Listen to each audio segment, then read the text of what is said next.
یعنی آقا کریم علیہ الصلوۃ والسلام کی بارگاہ میں سوال کیا گیا اور اللہ رب العزت کے محبوب نے ان کا جواب دیا، وَيَسْأَلُونَكَ عَنِ الْمَحِيضِ، اے محبوب آپ سے وہ حیض کے متعلق پوچھتے ہیں۔ حیض یہ ہے کیا؟ جوان جو عورت ہوتی ہے، بالغ عورت ہوتی ہے، جب وہ بالغ ہوتی ہے تو ہر ماہ، اس کو ماہواری بھی بول دیتے ہیں، مینسز بھی بول دیتے ہیں، بعض گاؤں دیہات کے اندر جو ہے وہ کپڑے بھی بولتے ہیں، خون آتا ہے، یہ کم از کم 3 دن اور زیادہ سے زیادہ 10 دن آتا ہے۔ ان ایام کے اندر کیا کرنا چاہیے؟ اللہ نے یہ آیت کیوں نازل فرمائی؟ کیونکہ عرب کے لوگ نا یہودیوں سے بڑا ملتے جلتے تھے، اور یہودی اپنے آپ کو اہل کتاب بھی کہتے تھے، اور عرب کے اندر مجوسی لوگ آگ کی پوجا کرنے والے بھی پائے جاتے تھے۔ ان کا طریقہ یہ تھا کہ جب عورت کو حیض آتا نا، اس سے اس قدر نفرت کرتے کہ اسے گھر سے ہی باہر نکال دیتے کہ باہر چلی جا، کوئی کام کاج نہیں کرنا، تیرے ہاتھوں کی پکی ہوئی روٹی نہیں کھانی، تو پانی نہیں پلا سکتی، تو میرے قریب نہیں بیٹھ سکتی، تو باہر چلی جا۔ اور اس کے برعکس، اس کے خلاف دوسرا مذہب تھا اس وقت عیسائیت کا، اور عیسائی کیا کرتے تھے، وہ اس قدر زیادہ فراوانی تفرید کا شکار تھے کہ حالت حیض میں وہ عورتوں سے صحبت بھی کرتے تھے۔ اب جب اسلام آیا تو آقا کریم علیہ الصلوۃ والسلام کی بارگاہ میں سوال کیا کہ یا رسول اللہ، ہمارے لیے حیض کے اندر کیا حکم ہے؟ کہ یہودی نفرت کا اور عیسائی جو ہے وہ صحبت کا، ہم کیا کریں؟ تو اللہ کے رسول صلی اللہ تعالی علیہ وسلم کی بارگاہ میں جب سوال ہوا تو اللہ رب العزت نے آیت کا نزول فرمایا قل ہوا اذن، فرمایا محبوب وہ گندگی ہے، فاعتزلوا النساء، تو اس حالت میں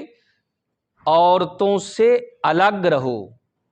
عورتوں کے قریب نہیں جانا چاہیے، صحبت نہیں کرنی چاہیے، مجامعات یعنی عورت کے قریب نہیں جانا چاہیے، ولا تقربوهن حتى يطهرن، فرمایا تم ان کے قریب نہ جاؤ یہاں تک کہ وہ پاک اور صاف ستھری ہو جائیں۔ یعنی حالت حیض میں وہ رہیں گی تو گھروں میں ہی کھانا بھی پکائیں گی، اور ہم کھا بھی سکتے ہیں، پی بھی سکتے ہیں، ان کے قریب بھی بیٹھ سکتے ہیں، لیکن جو صحبت والے معاملات ہیں نا، اس کو آسان لفظوں میں یوں سمجھ لیجئے، ناف سے لے کر گھٹنوں تک آپ اس حالت میں عورت سے نفع نہیں اٹھا سکتے۔ صرف یہ نہیں ہے کہ اس کے مطلب صحبت نہیں کر سکتے،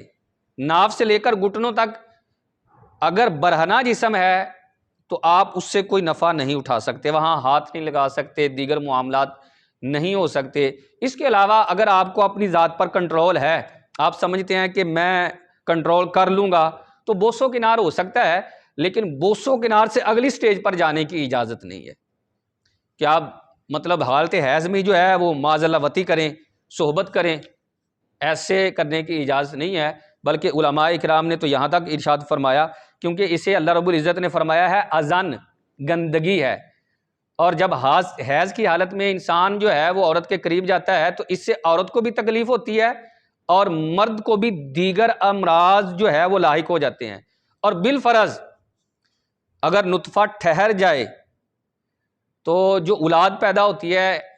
اس کے اندر مفتی احمد یارخان نعیمی علیہ رحمہ نے بیان فرمایا، وہ اولاد بے غیرت، بے حیا اور کوڑی کے امراض میں پیدا ہوتی ہے، اور بعض بزرگوں نے یہاں تک بھی نقل فرمایا ہے کہ اگر اس حالت میں نطفہ ٹھہر جائے تو وہ بچہ صحیح سلامت نہیں پیدا ہوتا، نہ بچہ ہوگا نہ بچی، بلکہ وہ ہجڑا یعنی جسے ہم خنثی بولتے ہیں، خسرہ بولتے ہیں، وہ پیدا ہوتا ہے۔ خسرے کی عموماً پیدائش اسی طرح ہے کہ جب حالت حیض میں مرد عورت کے قریب جائے اور نطفہ ٹھہر جائے تو پھر اس طرح کے معاملات جو ہیں وہ پیدا ہو جاتے ہیں۔ مسلمان بھی نا ابتداً ایسے جب یہ آیت نازل ہوئی کہ عورتوں سے الگ تھلگ رہو، تو مسلمانوں نے بھی کیا کرنا شروع کر دیا کہ اب عورتوں سے دور رہنا شروع کر دیا، قریب بھی نہیں بیٹھتے تھے۔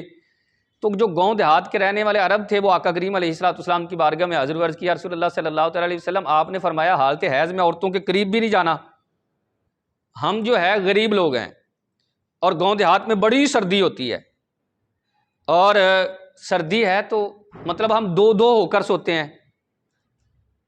اگر ہم قریب نہیں جائیں گے تو ہو سکتا ہے سردی کا موسم جو ہے ہمارے لیے تباہی کا سبب بن جائے، ہمارے پاس کپڑے بھی نہیں ہیں۔ تو سرکار نے فرمایا قریب جانے سے منع نہیں کیا، صحبت کرنے سے منع کیا ہے، جماع کرنے سے منع کیا ہے۔ ویسے تم قریب بیٹھ سکتے ہو بوسو کنار بھی ہو سکتا ہے، وہی بات دوبارہ عرض کروں گا، بوسو کنار یعنی آپ بوسہ لے سکتے ہیں لیکن بوسے سے اگلی سٹیج پر نہیں جا سکتے، وطی اس سے نہیں کر سکتے، حالت حیض میں منع کیا ہے۔ اور باقاعدہ طور پر نبی کریم صلی اللہ تعالی علیہ وسلم نے عورتوں کو یہ حکم دیا کہ جب تم حیض سے پاک ہو جاؤ نا تو پھر تم خوشبو استعمال کیا کرو، کیونکہ یاد رکھیں حیض کی اپنی ایک بدبو ہوتی ہے، یہ خون ہے، خون کی اپنی ایک بدبو ہوتی ہے۔ سرکار نے فرمایا تم پاک صاف ہو کر خوشبو لگا کر پھر مرد کے قریب آیا کرو، تاکہ مرد کو تم سے نفرت پیدا نہ ہو جائے۔ عورت کو بھی ایسے معاملات جو ہے سیکھنے چاہیے یا کرنے چاہیے جس سے اس کے شوہر کی رغبت اس کی طرف ہو۔ اللہ کے رسول صلی اللہ علیہ وسلم باقاعدہ حکم دیا کرتے تھے مہندی لگانے کا، چوڑیاں پہننے کا، سنگار بناؤ سنگار کرنے کا، کہ اپنے شوہروں کے لیے تم سنورو، یہ تمہارے لیے سنورنا بھی ثواب ہے۔ عورت کو سنورنا چاہیے لیکن اپنے مرد کے لیے، غیر مرد کے لیے سنورنے کی اجازت نہیں ہے۔ تو حالت حیض میں نفع نہیں اٹھا سکتے۔